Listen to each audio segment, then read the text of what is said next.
Hi students, ഇന്ന് നമ്മൾ പുതിയൊരു മൊഡ്യൂൾ സ്റ്റാർട്ട് ചെയ്യുകയാണ്. Module 7 origin of higher categories ആണ് ഈ മൊഡ്യൂളിൻ്റെ മെയിൻ. ഓക്കെ, അപ്പോൾ നമ്മൾ കഴിഞ്ഞ ക്ലാസ്സിൽ നമ്മൾ എന്താണ് ഹൈലൻഡ് ബയോജിയോഗ്രഫി മൊഡ്യൂൾ 9 ഡിസ്ട്രിബ്യൂഷൻ എന്ന മെയിൻ ടോപ്പിക്കിൽ നമ്മൾ കുറച്ച് പോർഷൻസ് നമ്മൾ കവർ ചെയ്തായിരുന്നു. ഏതൊക്കെയായിരുന്നു? ഐലൻഡ് ബയോജിയോഗ്രഫി, അതുപോലെ തന്നെ ഡിഫറെൻറ്റ് ടൈപ്സ് ഓഫ് ഐലൻഡ്സ്. പിന്നെ കഴിഞ്ഞ ക്ലാസ്സിൽ നമ്മൾ മെയിനായിട്ടും ഡിഫറെൻറ്റ് റീജിയൻസ്, സജസ്റ്റഡ് റീജിയൻസ് ഏതൊക്കെയാണ്? ഫ്ലാറ്റേഴ്സ് റീജിയൻ പറഞ്ഞു, ഹെക്സ്ലീസ് റീജിയൻ പറഞ്ഞു, അതുപോലെ തന്നെ ആൽഫ്രഡ് വാലസ് റൂസൽ റീജിയൻ പറഞ്ഞു, അതുപോലെ തന്നെ patterns and types of distributions ഒക്കെ പറഞ്ഞു അല്ലേ. ഇനി അതിനകത്ത് ഒരു 2 ടോപ്പിക്കും കൂടെ ഉണ്ട്, theories of distribution and affinities of organisms. ഇത് രണ്ടും കൂടെ എടുക്കാനുണ്ട്. അങ്ങനെ എടുക്കാതെ നിങ്ങൾക്ക് ആർക്കെങ്കിലും അസൈൻമെൻറ്റ് ടോപ്പിക്കായിട്ട് പ്രിൻസിപ്പൽ ടീച്ചർ തന്നിട്ടുണ്ടോ? അതൊന്ന് പറയണം കേട്ടോ. Theories of distribution and affinities of organisms, അത് നിങ്ങളുടെ അസൈൻമെൻറ്റ് ടോപ്പിക്കാണോ അല്ലയോ എന്ന് എൻ്റെ അടുത്തൊന്ന് പറയണം. അതിന് ശേഷം അല്ല എന്നുണ്ടെങ്കിൽ ഞാനത് എടുക്കാം. ഓക്കെ, അപ്പോൾ ഇന്ന് നമുക്ക് മോഡ്യൂൾ 7 പോവാം. That is origin of higher categories. ഇതിൽ മെയിനായിട്ട് കുറേ ടോപ്പിക്സ് ഞാൻ അസൈൻമെൻറ്റ്സ് ആയിട്ട് നിങ്ങൾക്ക് തന്നിട്ടുണ്ട്. അപ്പോൾ അതിൽ അസൈൻമെൻറ്റ്സ് ആയിട്ട് തരാത്ത കുറച്ച് സബ് ടോപ്പിക്സ് ഉണ്ട്, അതാണ് ഈ ക്ലാസ്സിൽ എടുക്കാൻ പോകുന്നത്. ഓക്കെ, അപ്പോൾ അതിൽ ഫസ്റ്റ് ടോപ്പിക് എന്ന് പറയുന്നത് ഏതാണ്? Micro and macro evolution. Micro and macro എവല്യൂഷനെ പറ്റി പഠിക്കണം. അതുപോലെ തന്നെ phylogenetic graduation and punctuated equilibrium. ഈ 4 ടോപ്പിക്സാണ് ഇന്നത്തെ ക്ലാസ്സിൽ നമ്മൾ നോക്കാൻ പോകുന്നത്. ഓക്കെ, ഫസ്റ്റ് നമുക്ക് ഓർഗാനിക് എവല്യൂഷൻ. ഓർഗാനിക് എവല്യൂഷനിലാണ് നമ്മൾ മൈക്രോ എവല്യൂഷനും മാക്രോ എവല്യൂഷനും പറയുന്നത്. അപ്പോൾ ഓർഗാനിക് എവല്യൂഷൻ എന്താണെന്ന് നമുക്ക് നോക്കാം. Okay, so organic evolution can be studied at 2 different levels. Microevolution, which refers to small scale genetic changes within population. Okay, അപ്പോൾ ഓർഗാനിക് എവല്യൂഷൻ നമുക്ക് 2 രീതിയിൽ നമുക്ക് എന്താണ് 2 ഡിഫറെൻറ്റ് ലെവൽസ് നമുക്ക് ഓർഗാനിക് എവല്യൂഷനെ പറ്റി നമുക്ക് പഠിക്കാൻ പറ്റും. ഏതൊക്കെയാണ് 2 ഡിഫറെൻറ്റ് ലെവൽസ് എന്ന് പറയുന്നത്? മൈക്രോ എവല്യൂഷനും മാക്രോ എവല്യൂഷനും. മൈക്രോ എവല്യൂഷൻ എന്ന് പറയുമ്പോൾ എന്താണ്? ആ ടേമിൽ തന്നെ ഉണ്ടല്ലേ micro, which refers to small scale. Micro എന്ന് പറഞ്ഞാൽ എന്താ മീനിങ്? സ്മോൾ സ്കെയിലാണ് അല്ലേ. Which refers to small scale genetic changes within population. അതായത് പോപ്പുലേഷനിലുള്ള ചെറിയ തലത്തിലുള്ള ജനറ്റിക് ചേഞ്ചസിനെയാണ് മൈക്രോ എവല്യൂഷൻ എന്ന് പറയുന്നത്. അത് വിത്തിൻ പോപ്പുലേഷൻ തന്നെയായിരിക്കും. ഒരു പോപ്പുലേഷനുള്ളിൽ തന്നെ നടക്കുന്ന ചെറിയ ചെറിയ ജനറ്റിക് ചേഞ്ചസിനെയാണ് നമ്മൾ മൈക്രോ എവല്യൂഷൻ എന്ന് പറയുന്നത്. ഓക്കെ, മാക്രോ എവല്യൂഷൻ എന്ന് പറഞ്ഞാൽ എന്താണ്? Macro evolution which refers to the large scale results of genetic changes in populations. അപ്പം പോപ്പുലേഷനുള്ള ലാർജ് സ്കെയിൽ ജനറ്റിക് ചേഞ്ചസ്, അതായത് ഇപ്പോൾ ഒരു പുതിയൊരു സ്പീഷീസ് എന്തെങ്കിലുമൊക്കെ ജനറ്റിക് ചേഞ്ചസ് സംഭവിച്ച് പുതിയൊരു സ്പീഷീസ് തന്നെയായിട്ട് മാറുവാണെങ്കിൽ അതൊരു വലിയൊരു ചേഞ്ചാണല്ലേ, ജനറ്റിക് ചേഞ്ചാണല്ലേ. അതിനെയാണ് നമ്മൾ മാക്രോ എവല്യൂഷൻ എന്ന് പറയുന്നത്. Including the formation of new species and the evolution of large scale trends seen across species in what rates they have. Okay, അപ്പോൾ ഞാൻ ഓൾറെഡി പറഞ്ഞു, ഇത് പുതിയ സ്പീഷീസ് ഉണ്ടാവുന്ന ഒരു പ്രോസസ്സാണ് മാക്രോ എവല്യൂഷൻ എന്ന് പറയുന്നത്. ഒരു പോപ്പുലേഷനിൽ നിന്ന് തന്നെ വലിയൊരു ജനറ്റിക് ചേഞ്ച് സംഭവിച്ച് പുതിയൊരു സ്പീഷീസ് ഉണ്ടാകുന്ന പ്രോസസ്സാണ് മാക്രോ എവല്യൂഷൻ. ഓക്കെ, ഇനി നമ്മൾ ഓരോന്നായിട്ട് നോക്കാം. ഓക്കെ, ഇനി മൈക്രോ എവല്യൂഷനിനകത്ത്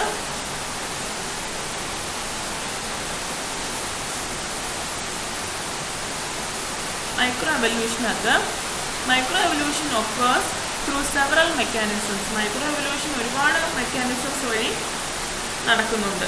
എങ്ങനെയൊക്കെയാണ്? The first of these that was discovered and the form which is best known is natural selection. അപ്പോൾ പല രീതിയിലും മൈക്രോ എവല്യൂഷൻ നമുക്ക് ചുറ്റും നടക്കുന്നുണ്ട്. അതിന് ബെസ്റ്റ് എക്സാമ്പിൾ ഏതാണ്?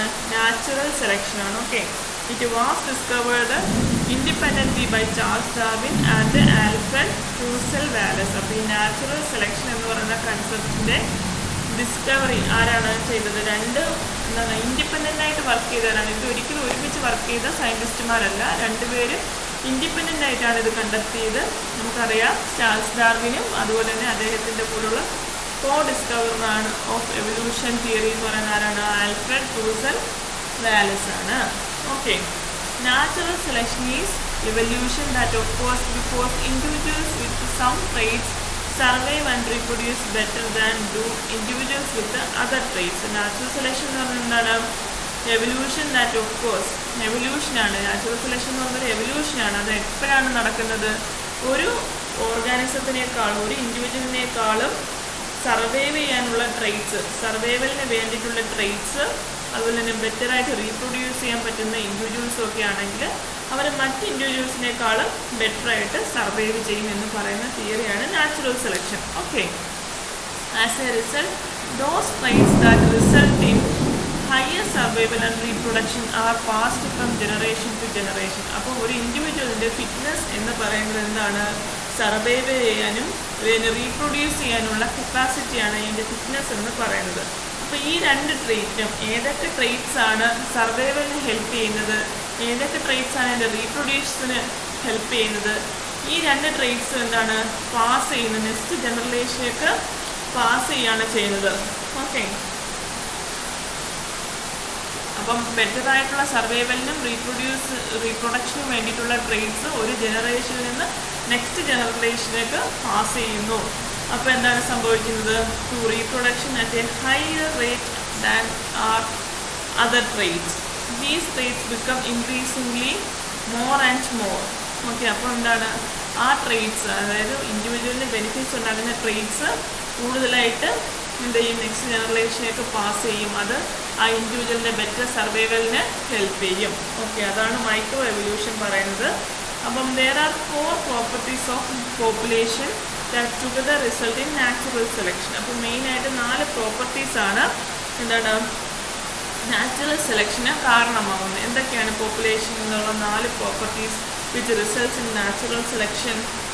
These are, first one is individual in a population vary in their characteristics. അല്ലേ, ഒരു പോപ്പുലേഷനിലുള്ള ഇൻഡിവിജ്വൽസ് എന്താണ് ഓരോ കാര്യത്തിലും അവർ യുണീക്കായിരിക്കും. They vary in their characteristics. Okay, this is also generally observed in species. Individuals are not identical to one another. അപ്പോൾ നമുക്കൊരു population എടുക്കുവാണെങ്കിൽ, population എന്ന് പറയുമ്പോൾ എന്താണ്? പോപ്പുലേഷൻ എന്ന് പറയുമ്പോൾ ഒരേ സ്പീഷീസിലുള്ള ഇൻഡിവിജ്വൽസിൻ്റെ ഒരു ഗ്രൂപ്പാണല്ലേ. അപ്പോൾ ആ ഒരു സെയിം സ്പീഷീസ് ആയിട്ട് പോലും ഓരോ ഇൻഡിവിജ്വൽസ് എടുക്കുവാണെങ്കിൽ അവരിൽ എന്ത് കാണാൻ പറ്റുന്നുണ്ട്? വേരിയേഷൻസ് കാണാൻ പറ്റുന്നുണ്ട്. ഓക്കെ, അപ്പോൾ അതൊരു കാരണമാണ്. പിന്നെയോ many of the differences R heritable genetic differences. അപ്പം ഒരുപാട് ഡിഫറൻസസ്, അപ്പോൾ ഒരു ഇൻഡിവിജ്വൽ മറ്റൊരു ഇൻഡിവിജ്വലിനേക്കാളും ഡിഫറൻ്റ് ആണെന്ന് പറയുന്നു. അങ്ങനെയുള്ള വേരിയേഷൻസ് എന്താണ് നെക്സ്റ്റ് ജനറേഷനിലേക്ക് ഹെറിറ്റബിൾ ആണ്. അങ്ങനെയുള്ള ജനറ്റിക് ഡിഫറൻസസ് എന്താണ് ഹെറിറ്റബിൾ ആണ്. നെക്സ്റ്റ് എന്താണ്? The differences among individuals are based on genetic differences. അപ്പം മെയിനായിട്ടും ഒരു പോപ്പുലേഷനുള്ള ഇൻഡിവിജ്വൽസ് എങ്ങനെയാണ് ഡിഫറെൻ്റ് ആയിട്ടിരിക്കുന്നത്? അവരുടെ ജനറ്റിക് ആയിട്ടുള്ള ഡിഫറൻസസ് ആണ് മെയിനായിട്ടുള്ളത് അല്ലേ.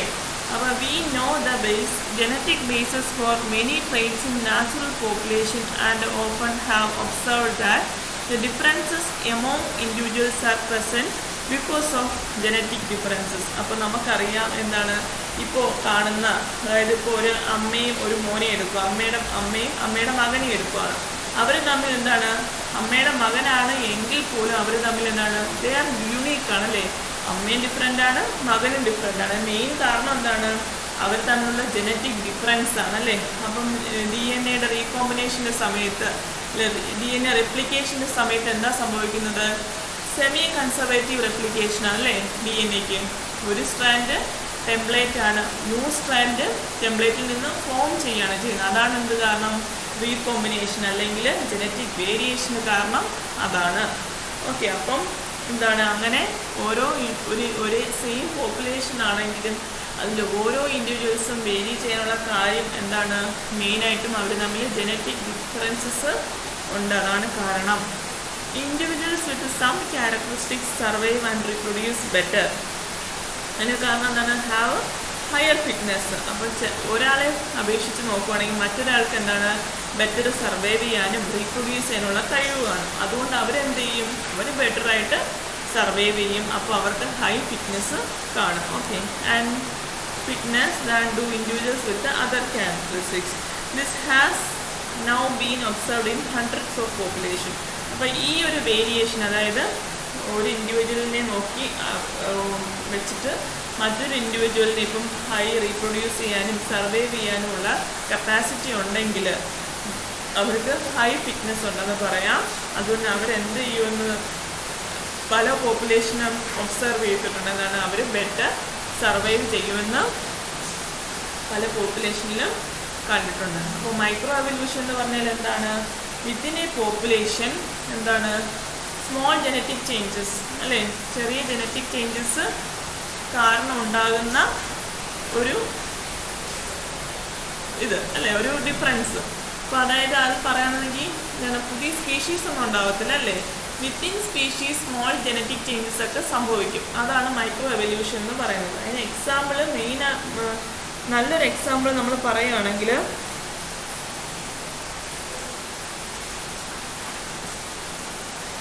മെയിനായിട്ട് നല്ലൊരു എക്സാമ്പിൾ പറയുകയാണെങ്കിൽ ഇൻഡസ്ട്രിയൽ മെലാനിസം എന്ന് പറയുന്ന പ്രോസസ്സ് നിങ്ങൾ കേട്ടിട്ടുണ്ടായിരിക്കും അല്ലേ. അപ്പോൾ അതെന്താണെന്ന് നിങ്ങളൊന്ന് ജസ്റ്റ് ഗൂഗിളിൽ സെർച്ച് ചെയ്ത് നോക്കുക. ഇൻഡസ്ട്രിയൽ മെലാനിസം അതിൻ്റെ പ്രോസസ്സ് എന്താണെന്ന് നോക്കുക. ഓക്കെ, അപ്പോൾ അതിൽ ആദ്യമേ ഇതത് ഈ സെക്കൻഡ് വേൾഡ് വാറിനൊക്കെ മുന്നേ എന്താണ് മോത്തുകളുണ്ടല്ലോ. അപ്പോൾ ഈ ഇൻഡസ്ട്രിയലൈസേഷന് മുന്നേ ആണെങ്കിൽ എന്താണ്, ഈ മോത്തുകൾക്കൊക്കെ എന്തായിരുന്നു, വൈറ്റ് കളറായിരുന്നു അല്ലേ. അപ്പോൾ വൈറ്റ് കളറാവുമ്പോൾ അതിൽ തന്നെ എന്തുണ്ട്, ചെറിയ വേരിയേഷൻസ് ഒക്കെ സംഭവിച്ച ബ്ലാക്ക് മോത്തുകളും ഡാർക്ക് കളേർഡ് മോത്തും പ്രസൻ്റ് ആയിരുന്നു. അപ്പോൾ എന്താ സംഭവിച്ചതെന്ന് വെച്ചാൽ, ഇപ്പം ഈ വൈറ്റ് കളേർഡ് ആയിട്ടുള്ള മോത്തുകളൊക്കെ ഒരു ട്രീയുടെ സർഫസിൽ വന്നിരുന്നാൽ അതിൽ ഒരു ഡാർക്ക് കളർ മോത്തുണ്ടെങ്കിൽ എന്താണ്, അതിൻ്റെ പ്രിഡേറ്റർ അതിനെ പെട്ടെന്ന് നോട്ടീസ് ചെയ്യും അല്ലേ. പെട്ടെന്ന് നോട്ടീസ് ചെയ്തിട്ട് എന്ത് സംഭവിക്കും, അതതിൻ്റെ വംശനാശത്തിന് തന്നെ കാരണമാവും അല്ലേ. അപ്പം എല്ലാ പ്രിഡേറ്റേഴ്സും ഈ ഒരു ഡാർക്ക് കളർഡ് മോത്തിനെ തന്നെ പെട്ടെന്ന് നോട്ടീസ് ചെയ്തിട്ട് അതിനെ ഇരയാക്കാൻ തുടങ്ങി. അപ്പോൾ അങ്ങനെയുള്ള ഡാർക്ക് കളർഡ് മോത്ത് പൊതുവെ ആ സമയത്ത് ഇൻഡസ്ട്രിയലൈസേഷന് മുന്നേ എന്ത് സംഭവിച്ചു, കുറയാനായിട്ട് അവരുടെ നമ്പേഴ്സ് വളരെ കുറയാനായിട്ട് തുടങ്ങി. പക്ഷേ ഇൻഡസ്ട്രിയലൈസേഷന് ശേഷം എന്താണ് സംഭവിച്ചത്, അറ്റ്മോസ്ഫിയറിക് പൊല്യൂഷനൊക്കെ ഒരുപാട് ഉണ്ടായി അല്ലേ. അറ്റ്മോസ്ഫിയറിക് പൊല്യൂഷനൊക്കെ ഉണ്ടായപ്പോൾ എന്ത് സംഭവിച്ചു, ഈ വൈറ്റ് കളേർഡ് മോത്തൊക്കെ എന്തായി മാറി, ഡാർക്ക് കളേർഡ് മോത്തായിട്ട് മാറി അല്ലേ. അപ്പോൾ ആ ഡാർക്ക് കളേർഡ് മോത്തായപ്പോൾ എന്താണ്, വൈറ്റ് കളേഴ്സ് മോത്തിൻ്റെ എണ്ണം വളരെ കുറഞ്ഞു. അപ്പോൾ എന്താണ് അവിടെ സംഭവിച്ചത്, ഒരു ബെറ്റർ സർവൈവലിന് വേണ്ടിയിട്ട് ഈ എന്ത് സംഭവിച്ചു, ഈ വൈറ്റ് കളേർഡ് മോത്ത്സ് എന്തായി മാറി, ഡാർക്ക് കളേർഡ് മോത്ത്. അല്ലെങ്കിൽ നമുക്ക് എന്ത് പറയാം, ബെറ്റർ സർവൈവലിന് വേണ്ടിയിട്ട് എന്ത് സംഭവിച്ചു, ഈ ഡാർക്ക് കളർ, അതായത് ഈ പൊല്യൂഷൻ സംഭവിച്ചപ്പോൾ വൈറ്റ് കളേർഡ് മോത്ത്സിൻ്റെയൊക്കെ മുകളിൽ എന്ത് സംഭവിച്ചു, ഈ ഡസ്റ്റൊക്കെ വീണിട്ട് അവരെന്തായി, ഡാർക്ക് കളേർഡ് മോത്തായിട്ട് മാറി. അപ്പോൾ അത് എന്തിനാണ് അങ്ങനെ മാറിയതുകൊണ്ട് എന്ത് അഡ്വാൻറ്റേജസ് ആണ് ഉണ്ടായത്, അവർക്ക് ബെറ്ററായിട്ട് ആ ഒരു എൻവയോൺമെൻറ്റിൽ സർവൈവ് ചെയ്യാൻ പറ്റി. അപ്പോൾ ഈ ഒരു വേരിയേഷൻ സംഭവിച്ചത് വിത്തിൻ എ സ്പീഷീസ് ആണല്ലോ. ഈ മോത്ത് എന്ന് പറയുന്ന ആ സ്പീഷീസിൽ തന്നെ ഉണ്ടായ ഒരു ചെറിയ ജനറ്റിക് ചേഞ്ചസിൻ്റെ ഭാഗമായിട്ടുണ്ടായ ഒരു പ്രോസസ്സാണ്. അപ്പോൾ ഇതാണ് മൈക്രോ എവല്യൂഷൻ എന്ന് പറയുന്നത്. ഓക്കെ, അപ്പം ഇൻഡസ്ട്രിയൽ മെലാനിസത്തിനെ പറ്റി നിങ്ങൾ വിശദമായിട്ട് നോക്കുക, അത് ഞാനിപ്പോൾ ഇവിടെ പറയുന്നില്ല. ഓക്കെ, അപ്പം നെക്സ്റ്റ് നമുക്ക് പറയാനുള്ളത് മാക്രോ എവല്യൂഷനെ പറ്റിയാണ് അല്ലേ. മാക്രോ എവല്യൂഷൻ ഞാൻ പറഞ്ഞു എന്താണ്, ഹയർ ലെവലായിട്ടുള്ളൊരു ജനറ്റിക് ഡിഫറൻസസ് ആണ് which leads to the formation of new species. അതാണ് മാക്രോ എവല്യൂഷൻ എന്ന് പറയുന്നത്. Speciation refers to the formation of new species. അത് നിങ്ങൾക്കറിയാം, it occurs when one ancestral species evolved into more than one descendant species. എപ്പോഴാണ് ഉണ്ടാകുന്നത്, ഒരു species, ഒരു ancestral സ്പീഷീസിൽ നിന്നും എന്ത് സംഭവിക്കുന്നു, ഒന്നോ അതിലധികമോ സ്പീഷീസ് ഇവോൾവ് ചെയ്തിട്ടാണ് എന്ത് സംഭവിക്കുന്നത്, സ്പീസിയേഷൻ എന്ന് പറയുന്ന പ്രോസസ്സ് ഉണ്ടാകുന്നത്. അപ്പോൾ അങ്ങനെ ഒരു പുതിയൊരു മെയിൻ ആൻസിസ്ട്രൽ ഗ്രൂപ്പിൽ നിന്നും പുതിയ സ്മോൾ സ്പീഷീസ് ഉണ്ടാകുന്ന ഒരു പ്രോസസ്സ് നമ്മൾ പഠിച്ചിരുന്നു അല്ലേ. ഏതാണ്? ഡാർവിൻ ഫിഞ്ചസിൻ്റെ കാര്യം ഞാൻ പറഞ്ഞല്ലോ അല്ലേ. 14 പാസ്റ്ററൈൻ എന്താണ് ബേർഡ്സ്, അവർക്ക് എന്താ സംഭവിച്ചതെന്ന് ഞാൻ പറഞ്ഞിട്ടുണ്ട് ഓൾറെഡി. അപ്പോൾ അങ്ങനെ ഉണ്ടായ 14 സ്പീഷീസും ഉണ്ടായി. ഒരു ആൻസിസ്റ്റർ സ്പീഷീസിൽ നിന്ന് പുതിയ പുതിയ ന്യൂ സ്പീഷീസ് ഫോംസ് ഉണ്ടായി. അപ്പോൾ അതെന്ന് പറയുന്നത് എന്താണ്? മാക്രോ എവല്യൂഷന് ബെസ്റ്റ് എക്സാമ്പിളാണ്. ഓക്കെ, അപ്പോൾ നിങ്ങൾക്ക് മനസ്സിലായെന്ന് വിചാരിക്കുന്നു ഞാൻ എന്താ പറയുന്നതെന്ന്. ഓക്കെ,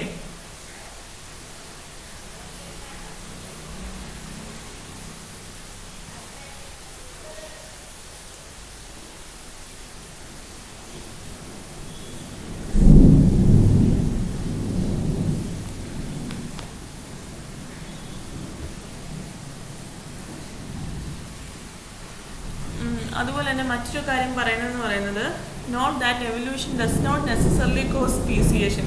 എല്ലായ്പ്പോഴും ഈ എവല്യൂഷൻ എന്ത് ഉണ്ടാക്കണം എന്നില്ല, ന്യൂ സ്പീഷീസിനെ ഫോം ചെയ്യണമെന്നില്ല. അതിന് മെയിൻ എക്സാമ്പിൾ ഏതാണ്? പെപ്പേർഡ് മൂത്ത്. നമ്മളിപ്പോൾ പറഞ്ഞല്ലോ മൂത്തിൻ്റെ കേസിൽ എന്താ സംഭവിച്ചത്?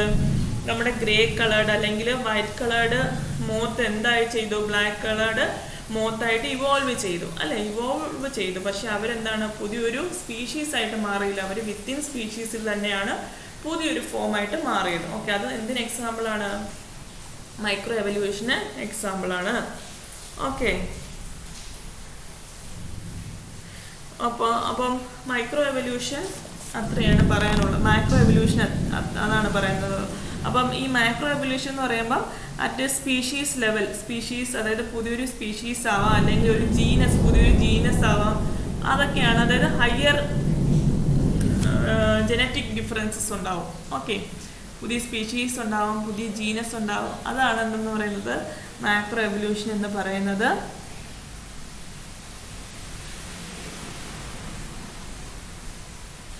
അപ്പോൾ അതിന് എക്സാമ്പിൾ എന്ന് പറയുന്നത് evolution of families, phylum, genera എല്ലാം എക്സാമ്പിളാണ്. അതിന് മെയിൻ കോസസ് എന്തൊക്കെയാണ്? Mutation, migration, genetic drift, selection etcetera. അതായത് നാച്ചുറൽ സെലക്ഷന് കാരണമാകുന്ന എല്ലാ കാര്യങ്ങളും എന്താണ്? ഈ മാക്രോ എവല്യൂഷനും ബാധകമാണ്. ഓക്കെ, ഈ എന്താണ് മൈക്രോ എവല്യൂഷനും സ്മോൾ ജനറ്റിക് ചേഞ്ചസ്, അതായത് മ്യൂട്ടേഷൻസ് ഒക്കെ മൈക്രോ എവല്യൂഷനും കാരണമാകാറുണ്ട്, ചെറിയ മ്യൂട്ടേഷൻസ്. ഓക്കെ, അതാണ് മെയിൻ ഡിഫറൻസസ് എന്ന് പറയുന്നത്. ഇനി നെക്സ്റ്റ് നമുക്ക് നോക്കാനുള്ളത് ഫൈലറ്റിക് ഗ്രാജുവലിസം ആൻഡ് പഞ്ച്വേറ്റഡ് ഇക്വിലിബ്രിയം എന്ന് പറയുന്ന ഒരു ടോപ്പിക്കാണ്. അപ്പോൾ gradualism and punctuated equilibrium are two hypothesis in which the evolution of a species can occur. അപ്പോൾ ഈ രണ്ട് കൺസെപ്റ്റും, അതായത് ഇത് രണ്ടും രണ്ട് ഹൈപ്പോത്തസിസ് ആണ്.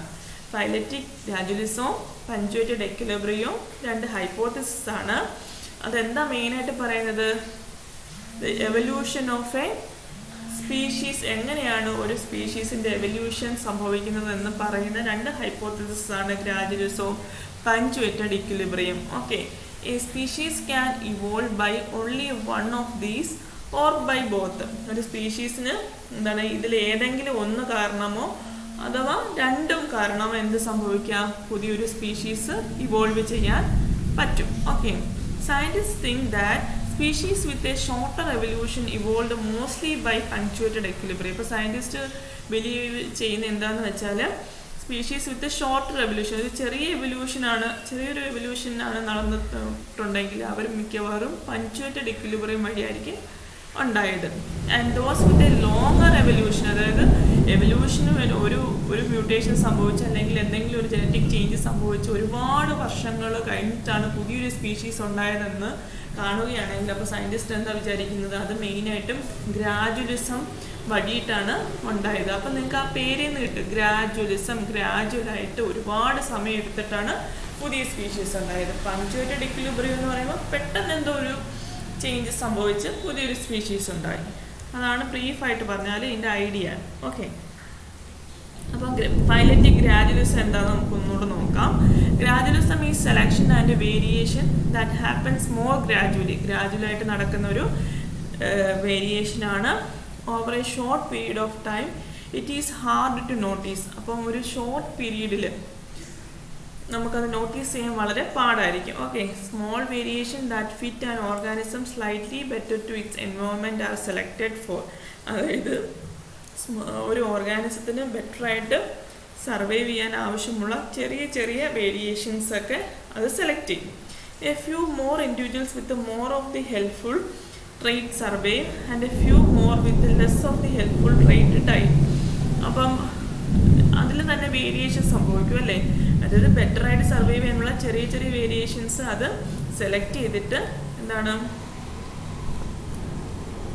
അത് ഹെൽപ്ഫുൾ ആയിട്ടുള്ള, അതിന് സർവൈവ് ചെയ്യാൻ വേണ്ടിയിട്ട് ഹെൽപ്ഫുൾ ആയിട്ടുള്ള ചില പോപ്പുലേഷൻ കാണും. അവർ സർവൈവ് ചെയ്യും, മറ്റുള്ളവർ എന്ത് ചെയ്യും, ചത്തുപോകും. അങ്ങനെയാണ് പറയുന്നത്.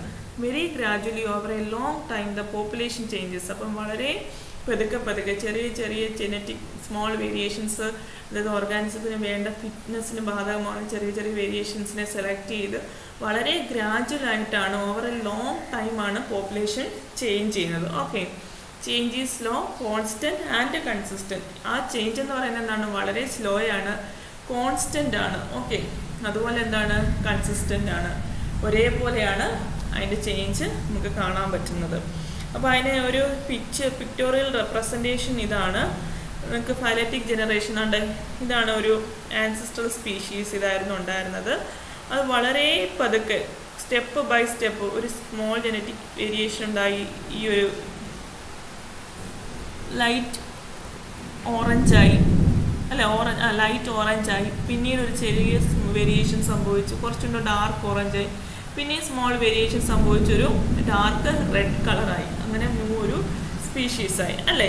അപ്പോൾ അതുപോലെ തന്നെ ഈ ഒരു ബേർഡിന് എന്താണ് വേറൊരു ജനറ്റിക് ചേഞ്ച്, ഈ സ്പീഷീസിൽ സർവൈവ് ചെയ്യാൻ ആവശ്യമുള്ള വേറെ ഏതെങ്കിലും ഒരു ജനറ്റിക് ട്രേറ്റ് വേരിയേഷൻ അത് സെലക്ട് ചെയ്തു. അങ്ങനെ അതെന്ത് സംഭവിച്ചു, ബെറ്ററായിട്ട് സർവൈവ് ചെയ്യാൻ ചിലപ്പോൾ ഈ ഒരു കളറായിരിക്കും വേണ്ടത്, ഈ ഡാർക്ക് യെല്ലോ ആയിരിക്കും വേണ്ടത്, പിന്നീട് അത് ലൈറ്റായി, പിന്നെ അത് വളരെ പെയിലായിട്ടൊരു യെല്ലോ കളർഡ് ബേർഡായിട്ട് മാറി. അങ്ങനെ വളരെ ഗ്രാജുവലായിട്ട് രണ്ട് സ്പീഷീസ് ഒരു സ്പീഷീസിൽ നിന്ന് ഫോം ചെയ്യുന്നതാണ് ഫൈലറ്റിക് ഗ്രാജുവലിസം എന്ന് പറയുന്നത്. ഇനി പഞ്ച്വേറ്റഡ് ഇക്വിലിബ്രിയം ഞാൻ ഓൾറെഡി പറഞ്ഞു എന്താണ് സംഭവിക്കുന്നത്. In punctuated equilibrium change comes in spurts. ഈ പഞ്ച്വേറ്റഡ് ഇക്വിലിബ്രിയത്തിൻ്റെ മറ്റൊരു പേരാണ് എവല്യൂഷൻ ബൈ ജെർക്സ് എന്ന് പറയും. എന്താണ് എവല്യൂഷൻ ബൈ ജെർക്സ് എന്ന് പറയുന്നത്? പഞ്ച്വേറ്റഡ് ഇക്വിലിബ്രിയത്തിൻ്റെ മറ്റൊരു പേരാണ്.